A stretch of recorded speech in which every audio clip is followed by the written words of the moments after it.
일부 예배 때 재밌는 일이 있었습니다. 암만 예배를 봐도 시간이 안 가는 거예요. 시계가 섰다는 생각을 못하고는 너무 일찍 끝내도 안 될 것 같아서 그냥 애드립하고 막 그런데도 시간이 안 가요. 나중에 알고 보니까 11시 20분에 예배가 끝났어요. 아니 10시 20분에 보통 10시 어라운드에 끝나는데 시계가 서버린 거예요. 그것도 모르고. 눈치가 빠를 때는 그게 딱 생각이 드는데 머리가 딴 데 가 있을 때 그게 생각이 안 들더라고요. 전에 읽었던 어느 책 가운데 Unthinking이라는 책 가운데 이런 이야기가 있습니다. 여러분 잘 아시는 코스코 있죠? 코스코가 생긴 지 얼마 안 됐다고 합니다. 한 20여 년 정도밖에 안 됐는데 거의 지금 탑 레벨에 있는 컴퍼니가 돼버렸죠. 얼만큼 장사를 잘하는지 저희들도 모두가 신뢰하고 이렇게 코스코에서 사는 물건 또 파는 물건 그럼 믿고 살 수 있다 우리가 이렇게 생각을 합니다. 질도 좋고 그리고 그 다음에 언제든지 리턴이 가능하고 그리고 값도 개런티가 되고 그러니까 뭐 코스코 저희들이 잘 애용을 합니다. 근데 코스코가 어떻게 이렇게 금방 잘하게 되었을까, 비즈니스를 잘할 수 있었을까? 마케팅의 비밀이 있는데 그 중에 하나가 이런 것이 있다고 합니다. 2008년도에 그런 일이 있었다고 하는데요. 보통 저희들이 코스코에서 파는 물건들은 이렇게 보통 우리 뭐 일종 서민이라고 해야 되나, 보통 사람들이 흔히 사용하는 그런 물건들을 팔죠. 그러니까 저희들이 그냥 늘 언제나 우리 삶과 아주 밀접한 물건들이 있습니다. 그래서 그 코스코에 있는 물건들을 보면서 이건 좀 필요하지 이렇게 생각을 하고 사게 되는데요. 그래도 우리들의 마음속에 어떤 생각이 듭니까? 100불짜리 혹은 50불짜리가 있어도 이거 살까? 있으면 좋은데 내가 꼭 필요한가? 이렇게 생각을 하다가 사지 않는 경우도 있고요. 혹은 때로는 내가 평소에 50불짜리 주로 썼는데 이거 한 70불짜리 조금 더 좋은 건데 이거 좀 비싼 거 아닌가? 내 수준에 좀 낮춰야 되겠다. 이래서 사지 않는 경우도 물론 있죠. 근데 이 코스코 입장에서는 어떻게 하면 이걸 더 많이 파는가? 사람들이 50불짜리 쓰다가 70불짜리가 나와도 그거를 별로 비싸다고 느끼지 않고 사도록 하는 거, 이게 기술이겠죠. 그래서 이제 어떤 일을 했냐면 2008년도에 이런 걸 했다고 합니다. 그게 처음이었는지 또 지금도 계속되는지는 모르겠어요. 코스코에서 파는 물건 가운데 가장 비싼 물건이 나오게 되었습니다. 무려 25만 4천 불짜리 물건이 나왔습니다. 뭘까요? 예, 사셨나봐요. 반지가 나왔다고 합니다. 25만 4천 불인데 그 가격이 공인 가격인데 또 코스코이다 보니까 좀 깎아줬습니다. 얼마나 깎아줬을까요? 8만 4천 불을 깎아줬습니다. 엄청난 거죠. 야, 이건 사야 되는데, 그죠? 그래서 누군가가 16만 불을 주고 샀다는 것입니다. 우리는 그냥 뭐 그런가 보다 하고 지나가는 거죠. 그런데 코스코는 거기서 두 가지를 적어도 얻은 거예요. 코스코에서 파는 물건은 어떻다고? 이렇게 하이엔딩 좋은 제품도 판다는 거예요.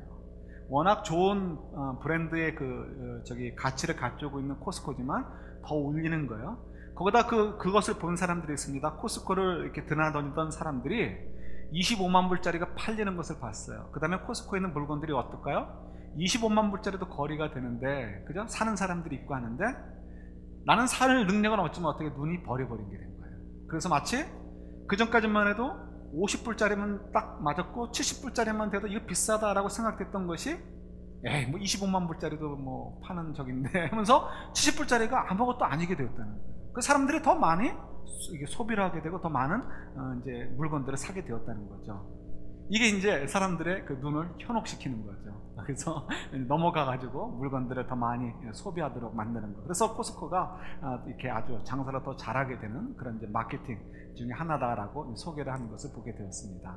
이런 것들을 저희들이 종종 우리 삶 가운데서 사용할 때가 있죠. 이 우리 고린도의 교회 속에서는 그 성도들 가운데 일부, 특히 외부에서 들어온 성도, 어디서 왔냐면 주로 예루살렘에 와서 온 성도들 때문에 문제가 있었습니다. 그 문제는 고린도 전서나 후서를 통해서 계속해서 변함없이 꾸준하게 유지되는 그 문제인데요. 그 문제의 핵심은 뭐냐면 사도 바울에 대한 의심을 하게 하는 그 문제입니다. 사도 바울이 정말 사도직을 감당할 만한 사람이냐, 그가 진짜 사도냐, 그가 전하는 복음이 옳은 거냐 아니냐. 왜 이런 질문을 갖게 됐냐면 외부에서 들어온 사람들에 의해서 사도 바울이 전한 복음을 좀 고린도 교회 성도들이 의심하도록 만들었기 때문에 그렇습니다. 어떻게 해서 의심을 하게 만들었을까요? 포스코의 전략을 그들도 썼던 것 같아요. 그 외부에서 들어온 사람, 주로 이제 예루살렘에서 온 사람들이에요. 주로 그런 사람들은 전통주의에 빠져 있는 사람들입니다. 그래서 우리가 전통주의, 보수주의 이럴 때 참 굉장히 조심을 해야 되는데요. 왜냐하면 너무 이 사고가 딱 고립돼가지고 더 이상 발전이 되지 않는 거죠. 그래서 이 복음을 받아들여서 예수를 주로 고백하는 사람들임에도 불구하고 전통, 이 보수 여기에 빠져가지고요. 아직도 유대교의 전통을서 벗어나면 안 되고 유대교의 그 율법을 벗어나면 안 된다라는 이런 이 보호 본능이 있어가지고 이걸 놓지를 못합니다. 이걸 놓지 못하니까 계속해서 예수님의 그 복음이 그들 속에서 활발하게 역사를 하지 못하고요. 그러다 보니까 그것을 뛰어넘어서 굉장히 그때 당시의 눈으로 보면 굉장히 진보주의라고 얘기할 수 있는 바울이 하는 것들이 다 미운 거예요. 그러니까 어떻게든지 사도 바울은 끌어내려야 되고 사도 바울 대신에 자기들이 가지고 있는 전통을 앞세우는 복음을 나타내고 싶은 것이 고린도 교회를 비롯해서 초대교회 대부분의 교회들이 갖고 있었던 문제점의 핵심이었습니다. 그게 가장 큰 문제의 핵심이었어요. 그래서 이제 구체적으로 이들이 어떻게 했냐면 이런 거죠. 고린도 전후서를 통해서 보면 어떻게 그들이 이게 고린도 교회 성도들 사도 바울에 의해서 복음을 받아들이고 사도 바울에 의해서 교회를 세워진 그 교회 성도들이 어떻게 사도 바울을 배척하게 되었는지 그 비밀을 우리에게 가르쳐 줍니다. 그 비밀은 뭐냐면 이거예요.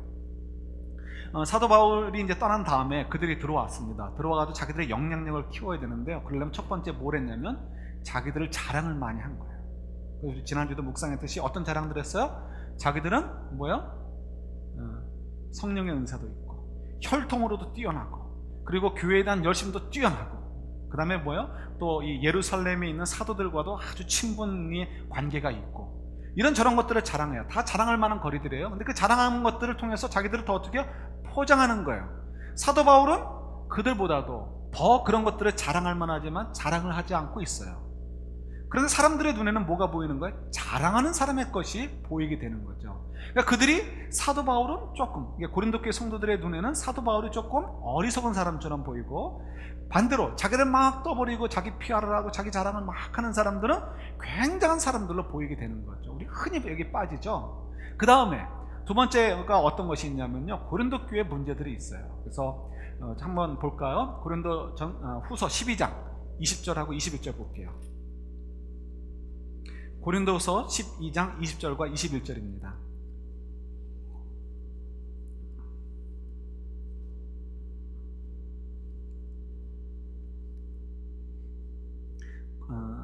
자, 한번 우리 같이 받겠습니다. 내가 갈 때 너희를 내가 원하는 것과 같이 보지 못하고 또 내가 너희가 원하지 않는 것과 같이 보일까 두려워하며 또 다툼과 시기와 분냄과 당짓는 것과 비방과 수군거림과 거만함과 혼란이 있을까 두려워하고 또 내가 다시 갈 때 내 하나님이 나를 너희 앞에서 낮추실까 두려워하고 또 내가 전에 죄를 지은 여러 사람의 그 행한 바 더러움과 음란함과 호색함을 회개하지 아니함 때문에 슬퍼할까 두려워하노라. 아멘. 지금 사도 바울은 지금 굉장히 좀 이렇게 긴장되어 있는 거예요. 그들을 가서 다시 만나게 될 때 첫 번째는 자기의 사도직과 관련돼 가지고 자기가 그 시비거리에 또 빨려들까봐 걱정하고 있는데 또 두 번째가 있어요. 첫 번째는 좀 전에 이제 설명했었고요. 두 번째는 뭐였냐면 그들 속에 있는 시기와 다툼과 당짓는 거, 비방, 수군거리 이런 것들, 거만함 이런 것들이 어떻게 지금 그들 속에 있다는 거예요. 물론 이것이 굉장히 팽배했었는데 고린도 전서에서 이것들을 구체적으로 너희들 그렇게 하지 않았으면 좋겠어, 그렇게 하지 않았으면 좋겠어 라고 편지를 보냈더니 많이 변했어요. 많이 변했지만 여전히 그들 속에 그게 남아있다는 거예요. 왜 남아있을까요? 이유는 한 가지인 거예요. 지금 고린도 교회에서 사도 바울이 빠져나간 다음에 들어온 다른 사람들이 리더십을 차지했는데요, 그들이 자기들을 자랑하면서 리더십에 쉽게 자리했겠죠. 근데 그 속에서 그들이 순수하게 예수의 복음을 전하려고 예수의 복음대로 살도록 그들을 가르치고 지도하지 않았다는 거예요. 어떻게 하면 이 사람들로부터 내가 더 사랑을 받고 또 존경이라고 해야 되는지 존경이라고 표현하고 싶지는 않습니다. 어떤 좋아함을 받을 수 있을까? 그러니까 이 고린도 교회 성도들로부터 지지를 받기 위해서 사도 바울보다 더 많은 지지를 받기 위해서는 어떻게 해요? 고린도 교회 성도들과 부딪히면 안 되는 거예요. 1차적으로. 그러니까 고린도 교회 성도들이 예수님을 믿기 전에 가지고 있었던 당시 헬라 문화에 젖어서 막 음탕하고 그다음에 뭐 아주 굉장히 더럽고 뭐 이런 아주 굉장히 안 좋은 사회 방법대로 사는 것을 보면서 어떻게 해요? 그대로 방치한 거예요. 만약 그들에게 당신 그렇게 사는 것은 옳지 않습니다, 예수님께서 이렇게 말씀하셨습니다, 하나님께서는 이렇게 말씀하셨습니다 라고 가르치면 그 가르침을 받는 사람이 변화가 되어지면 너무 좋아요. 근데 대부분의 경우는 한 번에 변화가 되지 않죠. 당장 뭐가 와요? 반발을 사게 됩니다. 네가 뭔데 나한테 이렇게 얘기하느냐, 굴러 들어온 돌이 뭐 우리한테 뭐라고 하느냐, 이런 식으로 자기에게 대해서 대척점을 쌓을까봐 이 사람들은 이게 두려운 거죠. 그래서 고린도 교회 성도들이 엉터리로 신앙생활을 해도 하나님 앞에서 악을 행해도 그것을 가만히 두었다는 거예요. 구체적으로 개입을 하지 않은 거죠. 거기다가 뭐 심지어는 자기들이 사도 바울과의 싸움에서 보이지 않는 사도 바울과의 그 경쟁 속에서 사도 바울을 제끼고 자기들이 리더십을 확고하게 하기 위해서 분파를 만들잖아요. 무슨 파다 무슨 파다 무슨 파다, 이런 식으로 파벌을 만들어 가지고 그것들을 이용하기도 했기 때문에, 그죠? 이 고린도 교회는 이 문제가 아직도 남아 있는 거예요. 자, 그런데 어쨌든 간에 이 두 가지를 통해서 지금 그들은 목표를 성취하고 있어요. 어떤 목표요? 고린도 교회 성도들에게는 적어도 굉장히 높임을 받는 사람들이 되어 있다는 거예요. 자기 자랑들, 또 고린도 교회 성도들의 비율을 맞춰줘요. 그들이 잘못해도 얘기하지 않아요. 아, 옳거니 잘하고 있어, 하나님의 축복을 누리고 있어, 하나님의 축복을 받은 거야, 이런 식으로 그들을 격려해버리고 말았어요. 그러니까 그들이 사실상은 거짓으로 그들을 가르침에도 불구하고 실제로는 그들은 어떻게 해요? 그 고린도 교회 속에서는 높임을 받는 존재들이 되어 있다는 거예요. 그러다 보니까 마치 25만 불짜리 반지를 판 다음에 그것을 보고 난 다음에는 70불짜리가 이제는 더 이상 비싸 보이지 않는 것처럼 그 사람들이 그들을 속이면서 이득을 취하고 거짓말하고 하는 것들이 때로는 눈에 들어와도 별로 중요하게 여겨지지 않게 되는 거예요. 포장되어 있던 것만 너무 그쪽에 마음을 빼앗기게 되니까 그들의 모습에 현혹이 돼가지고, 그 거짓된 것에 현혹이 돼서 영적인 분별력을 잃어버리게 되는 거죠. 그래서 이 거짓된 교사들이 그곳에서 막 나쁜 짓을 해도 그것들을 분별하지 못하고 그들을 오히려 서포트하게 되고요. 반대로 그것은 옳지 않다라고 얘기하는 사도 바울을 더 등해시하고 사도 바울과 등지는 것을 보게 됩니다. 그래서 나중에 가서는 어떻게까지 얘기하냐면, 제가 적어드린 건 이제 그 1번 그 화살표 있는데 보면 바로 이제 밑이죠. 그리스도께서 바울 네 안에서 말씀하고 계시다는 증거를 대라 라고 우리 오늘 읽었던 3절에서 그렇게 얘기를 하고 있는 것을 보게 됩니다. 이게 뭐예요? 지금 자기들 속에서 자기들을 속이고 있는 사람들에게는 의심을 하지 않고요, 오히려 정말 진짜 복음을 전하는 사도 바울에게는 의심을 하고, 너 바울 네가 한번 증거를 대봐라, 네가 진짜인지 아닌지, 이런 식으로 따지게 되었다는 거죠. 그러니까 사도 바울이 굉장히 궁지에 몰리게 된 것입니다. 그런데 재미있는 것은 사도 바울이 이런 질문을 받으면서 두려워하지 않는 거예요. 말로는 이제 내가 걱정이 된다, 긴장이 된다, 너희들 만났을 때 어떻게 될까 좀 겁이 난다, 이렇게 하지만, 그러나 오늘 13장에서 본문을 보면요, 그가 굉장히 담대한 모습을 저희들에게 보여주고 있는 것을 보게 됩니다. 왜 담대할까요? 5절 보세요. 13장 5절 보시면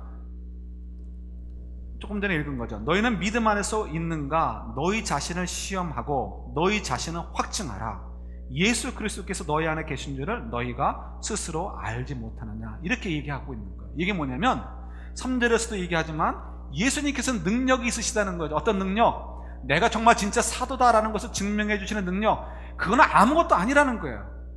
사도 바울이 정말 진짜 복음을 전하는 사람인지 예수님의 말씀을 전하는 자인지 아닌지 그 증명하는 건 아무것도 아니고요, 정말 예수께서는 능력이 있어가지고 너무나 확증을 주실 수 있는데 그 확증은 어디 있다고요?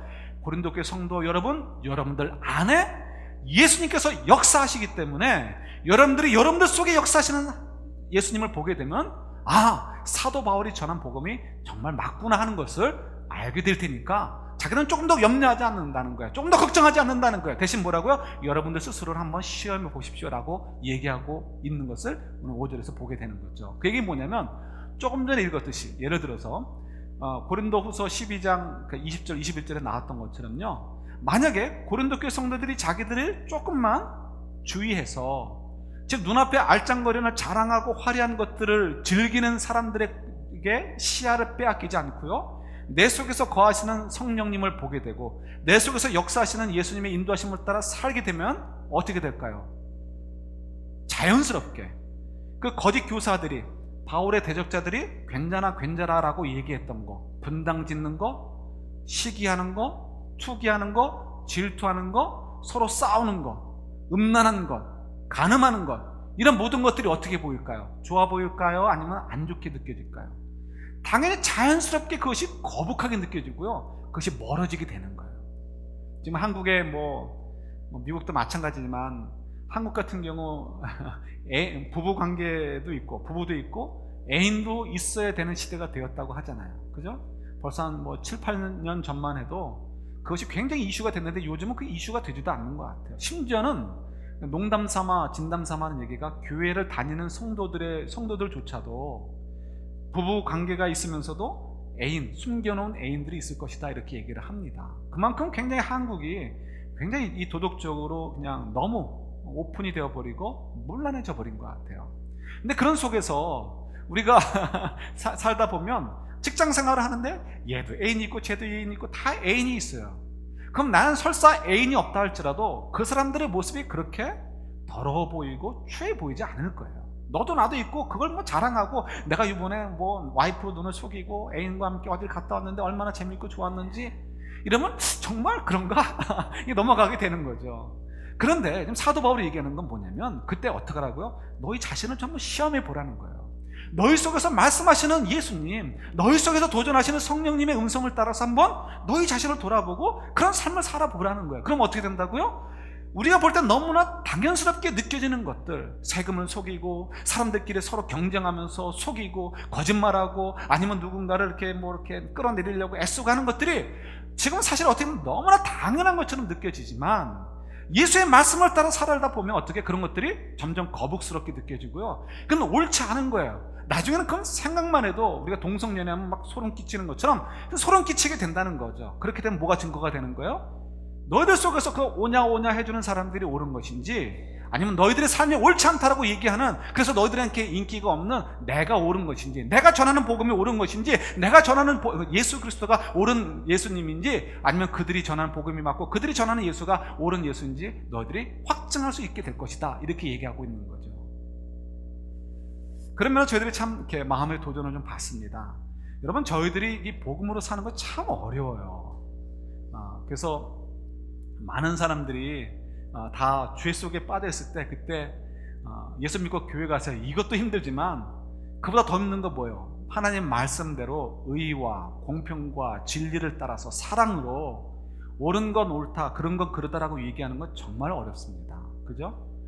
이게 참 어려운 시대가 되어버렸어요. 그래서 제가 찾아 읽지는 않겠습니다. 시간이 없어서. 열왕기상에 보시면 마지막 장에 이런 얘기가 나와요. 이스라엘이 남북으로 갈려졌잖아요, 솔로몬이 죽은 다음에.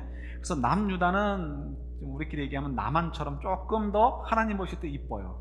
북이스라엘은 북한과 같이 그 정도는 아니지만 그래도 하나님 보실 때 굉장히 가증스러운 나라 중에 하나가 되어버리고 말았습니다. 그래서 이 북이스라엘이 항상 좀 이렇게 하나님 앞에 더 이제 미움을 받게 되는데요, 나쁜 임금들이 많이 나옵니다. 그 중에 한 임금이, 대표적인 임금 가운데 하나가 아합이라는 사람이에요. 이 아합은 엘리야하고도 굉장히 많이 이렇게 삶이 꼬였던 사람이기도 하죠. 근데 이 아합이라는 임금이 정치는 조금 했던 것 같아요. 그래서 좀 나라가 조금 부강해졌습니다. 그래서 좀 겁이 없어졌어요. 그래서 지금 이스라엘의 위쪽에 있는 나라, 지금 시끄러운 나라가 있죠. 무슨 나라가 있죠? 시리아가 있죠. 시리아가 옛날에 아람입니다. 그래서 아람, 다메섹 그러면 바로 시리아를 얘기하는 거예요. 그래서 다메섹은 아람의 캐피털, 그리고 아람은 지금의 시리아입니다. 근데 그 아람이 암만 해도 땅이 더 넓죠, 크죠. 그러니까 북이스라엘보다는 조금 더 늘 힘이 있었습니다. 좀 이것저것 빼앗기고 조금 이제 억울한 일도 당하는 거죠, 그런데 아합이 지금 조금 힘이 써졌어요. 그때 아람은 조금 약했고요. 그러니까 이때는 용기를 내 가지고 가서 그때 당했던 억울함을 좀 분풀이를 좀 하고 싶은 거예요. 그래서 이제 쳐들어가고 싶은데 그래도 혼자 가자니 이게 조금 캥기잖아요. 그래서 누군가를 끌어들이면 좋겠어요. 사촌이 있잖아요. 누구예요? 남유다를 끌어보면 되는 거예요. 남유다는 상대적으로 북이스라엘에 비해서 땅도 작고요, 인구도 적어요. 그럼 누가 힘이 더 세겠어요? 의뢰의 북이스라엘이 더 힘이 센 거죠. 그래서 그러니까 유주얼리 보통 북이스라엘이 형 노릇하고 남유다는 이제 꼬방 비슷한 동생 역할을 하는 거죠. 그래서 남유다 임금을 불렀습니다. 가야죠. 부르니까 가가지고는 갔는데, 갈 때도 찝찝했는데 가서 들은 얘기가 뭐냐면, 우리 힘을 합쳐가지고 아람을 치자는 거예요. 자기 좋은 일에 너희도 군사 동원하자 이거죠. 같이 목숨을 걸고 싸우자 이거죠. 그러니까 이 남유다 임금이 가고 싶지 않죠. 그러니까 이제 믿음이 좋아서 그랬는지 가기 싫어서 그랬는지 묻습니다. 우리가 그냥 가면 안 되니까 선지자들에게 물어보자는 거죠. 그래서 선지자들을 통해서 정말 이 전쟁이 하나님께서 허락하신 전쟁인지, 그래서 하나님께서 승리를 개런티 해주시는 건지 확인해야 내가 올라가겠습니다. 이렇게 뻗팅깁니다. 그랬더니 기다렸다는 듯이 아합이 선지자들을 입장하는데요, 1명, 2명, 3명, 이 몇 명이 아니고 무려 400명이나 되는 선지자가 들어옵니다. 다 어용 선지자들인 거죠. 가짜. 그러니까 왕이 원하는 소리를 예언해주는, 그러니까 거짓으로 예언해주는, 하나님의 말씀을 거짓으로 전하는 그런 어용 이 선지자들이 들어온 거죠. 그들이 와가지고 하는 얘기는 동일한 거예요. 뭐라고요? 하나님께서 이 전쟁을 우리들의 손에 맡기셨습니다.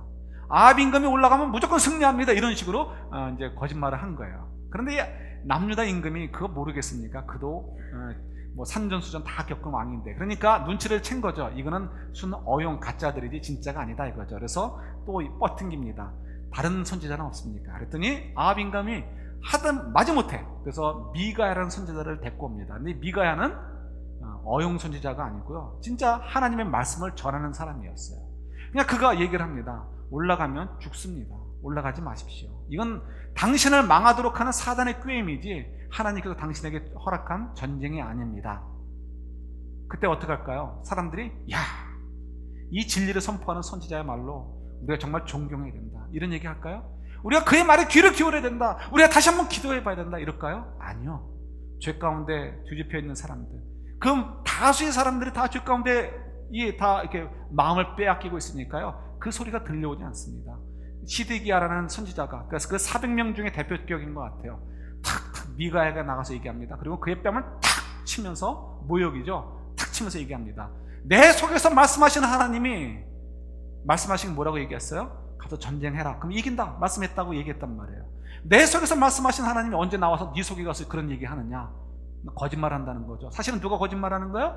자기가 거짓말하고 있음에도 불구하고 지금 모든 사람들이, 권력을 잡은 사람들이나 다수의 사람들의 귀에 들리기 좋은 얘기를 하면서, 그런 거짓말을 하면서도 그들의 귀에 쓴 진리의 말씀을 전하는 사람은 거짓말하는 자로 내치는 것을 보게 되는 거죠.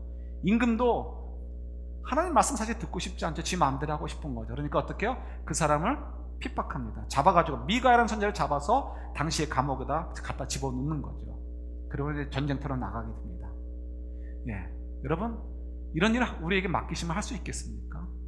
아마 쉽지 않을 것 같아요. 모든 사람들이 이렇습니다라고 떠드는데 거기 그 사이에서 아니요, 그렇지 않습니다.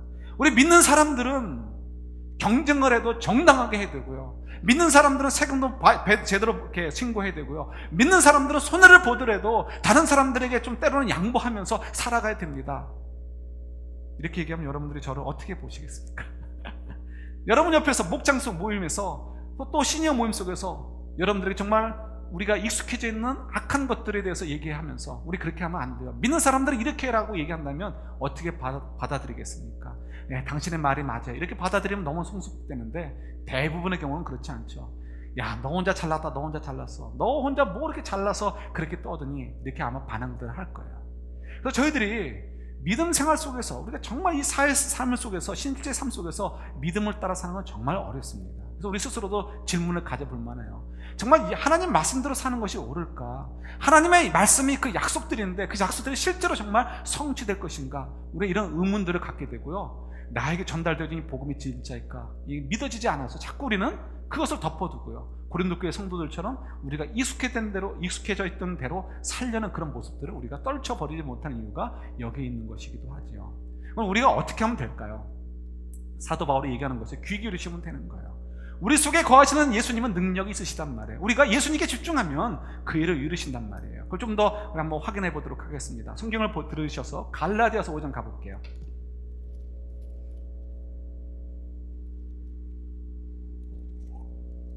갈라디아서 5장 16절부터 25절까지인데요. 여러분, 저희들 분명히 믿는 거 말씀대로 됩니다. 말씀대로 된다는 거. 그러니까 우리가 말씀대로 사는 거죠.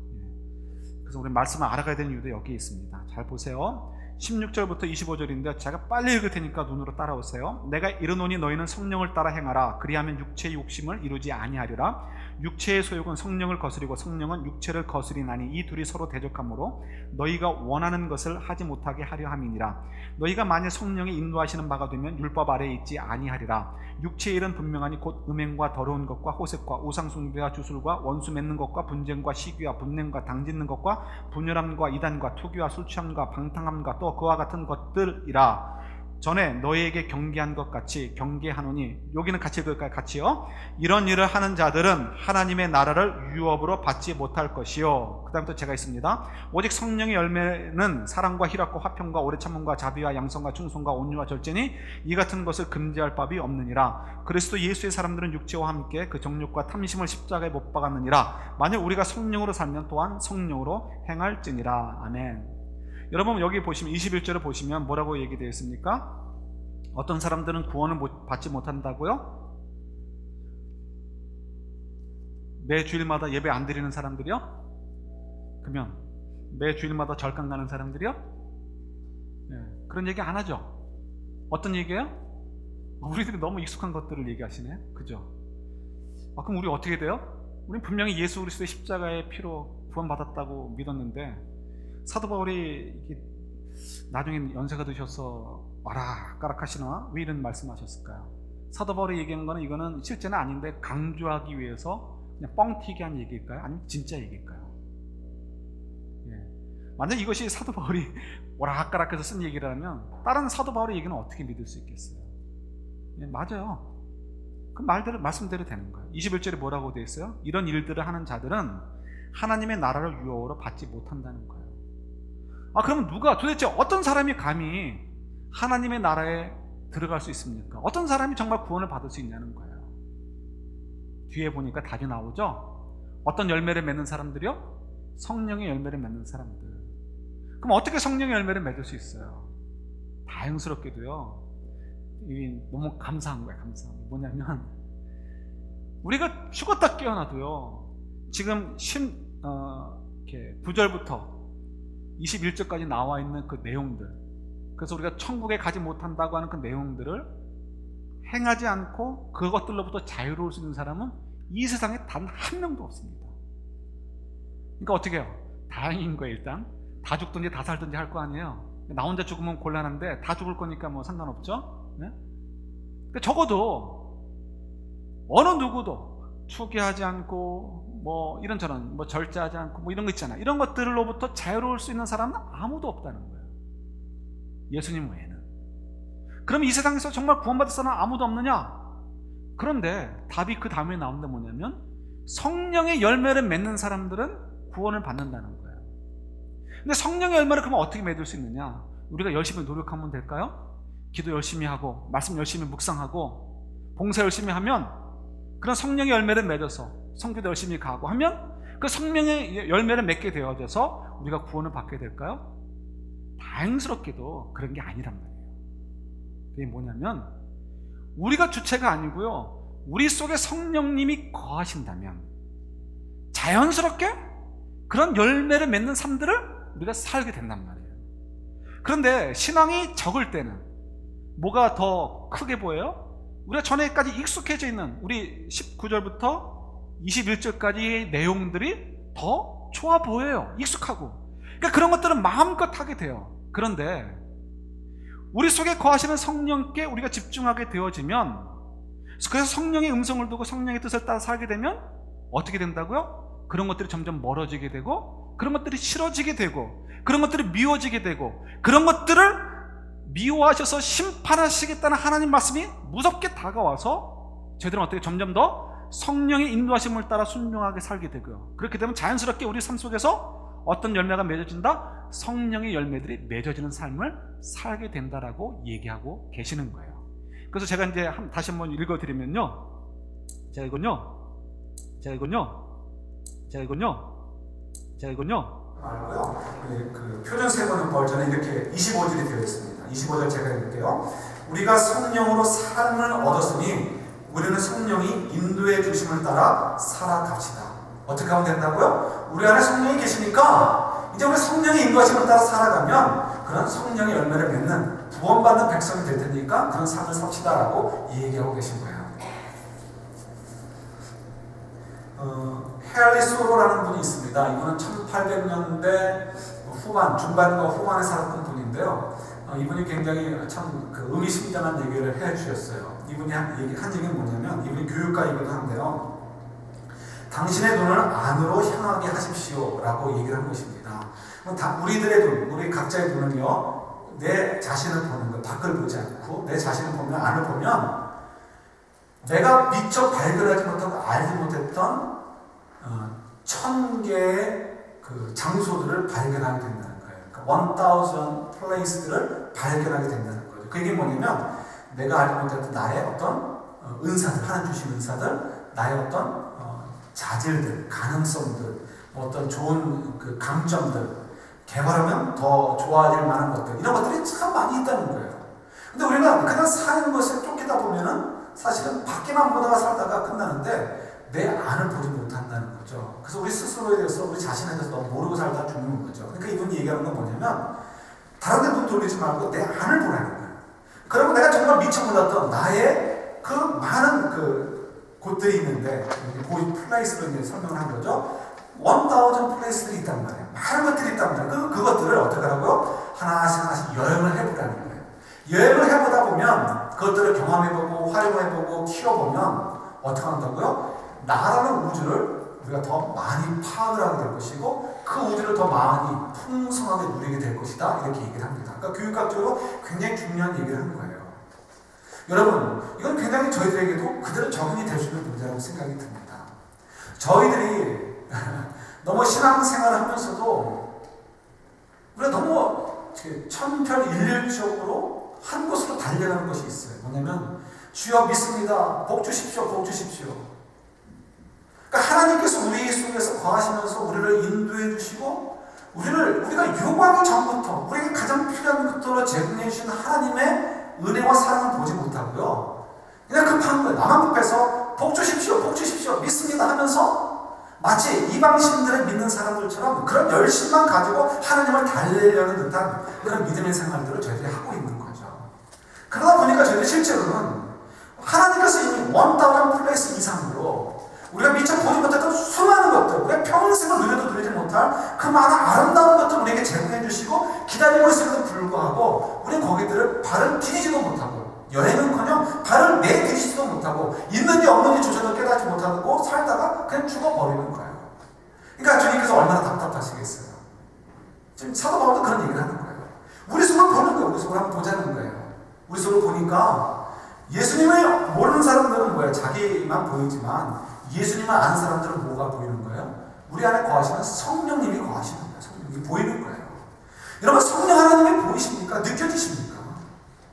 그 성령 하나님이 계신데 우리가 어떻게 사실 마음대로 살 수 있어요? 그렇지 않아요.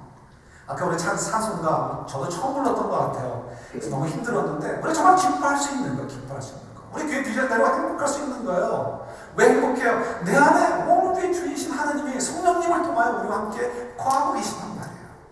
그 하나님이 어떻게 우리를 인도해주고 계셔요. 내가 미처 보지 못했던 하나님의 그 축복의 터전들이 너무 많아요. 나는 그것도 모르고 왜 이럴까 그랬는데, 가만히 성령님을 바라보고 성령의 인도하시면 따라가다 보니까 하나님이 예배해 주신 놀라운 축복의 장소들이 너무나 많이 있는 거예요. 그러니까 어떻게 우리가 성령의 인도심을 따라 살아가자는 거예요. 성령의 인도심을 따라가면 어떻게, 그러면 정말 내가 가진 복음, 내가 가진 하나님의 약속한 말씀이 정말 진짜구나, 이것이 어떻게 확증되어진다는 거예요. 확증되어지니까 어떻게 더 저희들의 믿음을 가지고 살게 되는 것이고, 이 어두운 세상 속에서 죽어가는 사람들과 맞추면서 그들에게 비유 맞추면서 짝짝짝 해주는 저희들이 아니고, 때로는 뺨을 맞아도요, 때로는 교도소에 들어가도 예수의 진리의 말씀과 예수의 의와 공평과 사랑들을 가지고 이 세상이 변화될 수 있도록 우리가 외칠 수 있고, 그래서 복에 거는 역할들을 할 수 있고요, 결국은 어떻게 해요? 우리가 하늘나라의 상급을 쌓아두는 복에 거는 삶들을 살 수가 있게 되는 거죠. 그러면서 저희들이 이 말씀이 저희들이 참 다가옵니다. 사도 바울의 입장에서는 자기 사도직을 변호하기 위해서 이 말씀을 주시는 것 같아요. 그러나 그것은 1차적인 거고, 그러니까 2차적인 거고요. 본질적으로는 지금 사도 바울은 고린도 교회를, 성도들을 너무 사랑하는 거예요. 너무 사랑해야 그들이 하나님의 진노 가운데 떨어지지 않고 어떻게 하면 좀 더 하나님이 예비해 오신 풍성한 은혜의 삶들을 살 수 있을까? 하나님 예배로지 그 은혜의 그 우주의 세계들을 마음껏 파악하고 그것을 누릴 수 있는 삶이 될 것인가? 이게 관심이 있는 거죠. 그들을 사랑하니까. 그래서 그들이 좀 성령의 음성을 듣고 예수 그리스도께서 그들 속에서 역사하시도록 좀 자기를 내려놓음을 통해서 어떻게 해요? 거짓 교사들이 가르쳐주는 그 더럽고 추한 것들 이런 걸 좀 멀리 하고 하나님께서 기뻐하시는 그 축복의 땅들을 밟아가도록 하기 위해서 오늘 이 메시지를 주시는 것을 저희들이 보게 됩니다. 지난 주간에 이렇게 신방을 다니다 보니까 재밌는 일들이 많이 있습니다. 그래서 뭐 민준이 얘기도 제가 이렇게 컬럼으로 적어놓기도 했었는데요. 어느 한 성도님이 이런 얘기를 합니다. 자기가 머리로는 알겠는데 행동을 하려는 거는 참 어렵다 이런 얘기를 하시네요. 근데 평소에도 그런 얘기를 많이 듣지만 종종 듣지만 그날은 그게 탁 가슴이 왔습니다. 제 마음이 왔어요. 근데 다른 얘기가 할 게 있어가지고 그 얘기를 듣고 하는 바람에 저는 이제 얘기를 할 기회가 없었는데요. 근데 그 얘기를 하시는 분이 그냥 관성으로 얘기하시는 게 아니고요. 정말 고민하다가 하시는 얘기라는 걸 제가 알아요. 딱 들으면 알잖아요. 그래서 평소에 이 삶의 모습을 보니까. 그러니까 제가 그게 너무 좋은 거예요. 너무 좋은 거. 왜 좋을까요? 그게 무슨 증거예요? 그 속에 누가 얘기하신다? 성령께서 그를 얘기하신다. 그를 지금 자극하고 계시다는 증거잖아요. 그러니까 사실은 게임이 끝난 거예요. 지금 그분은 겁이 난다. 그렇게 하는 게 두렵다라고 얘기할지 모르지만요. 사실은 이미 게임이 끝난 거예요. 성령께서 그 속에서 역사하고 계셔요. 그것이 보이고 들려져요. 그쪽에 자꾸 마음이 가요. 당연히 우리 발은 잘 쉽게 안 떨어지죠. 내가 평생 익숙해져 있는 게 있는데요. 그러나 왜요? 우리의 발은 안 떨어질지 모르지만 우리 속에 거하시는 분은 누구예요? 성령님이셔요. 성령님을 통하여 예수 그리스도께서 계시는 거예요. 그분의 능력이 있다 없다? 능력이 있으신 거예요. 그분의 능력으로 어떻게 해요? 내 발을 옮겨 놓으실 거예요. 그분의 발도 옮겨 놓으실 것이고요. 여러분들의 발도 옮겨 놓으실 거예요. 어느 쪽으로요? 하나님께서 예배해 놓으신 그 축복의 터전들로 우리들을 인도해 주실 거예요. 문제는 뭐예요? 우리가 눈을 안으로 보는 것. 이것만 하시면 돼요. 우리 안에 거하시는 그리스도를 주목하셔요. 성령님을 주목하셔요. 그래서 성령께서 인도하신 대로 따라가시면 되는 거예요. 그 여러분 너무 쉬운 일입니다. 내 힘으로는 안 돼요. 아까 우리 가라데서 5장처럼 어떻게 우리가 사랑과 온유와 절제와 이런 것들을 우리가 어떻게 할 수 있겠어요? 여러분도 쉽게 얘기하시죠? 난 그렇게 살지 않아서 안 돼. 내 성격이 아니야. 예, 여러분 성격은 아니에요. 그래서 여러분들의 발은 절대 움직이지 않을 것입니다. 그러나 여러분들이 우리 안에 거하시는 성령님을 바라보게 된다면 그 발은 누구의 능력으로? 성령님의 능력으로 옮겨지게 되는 거예요. 이것이 믿는 자들의 증거이고 우리가 가진 복음의 능력인 것입니다. 여러분들 얼마나 하나님을 사랑하실까요? 저도 포함했습니다. 우리들을 향하신 하나님의 사랑이 확증이 우리 안에 거하시는 성령님이시잖아요. 이제 그 성령님의 인도하심을 따라가고 안 따라가고는 어떤 면에서 우리의 초이스를 사실 따라가요. 이제 우리는 따라가야 되는 거예요. 근데 그 따라가는 길을 억지로 따라가는 것 같아도 그 길은 너무 좋은 길입니다. 1000 place. 우리가 생각하지도 못했던 것들, 그 수많은 것들 속에 하나님의 축복들이 기다리고 있고요. 우리 그를 따라서 성령의 인도심을 따라가게 되면, 그들을 연애하게 되면, 경험하게 되면 우리 인생이라는 우주는 하나님의 은혜와 하나님의 사랑으로 가득한 멋진 인생이 될 줄 믿습니다. 저와 여러분들이 일하면서 의심하지 마시고 시험해보시고 확인하실 수 있는 저희들 되기를 우리 주님의 이름으로 축원합니다.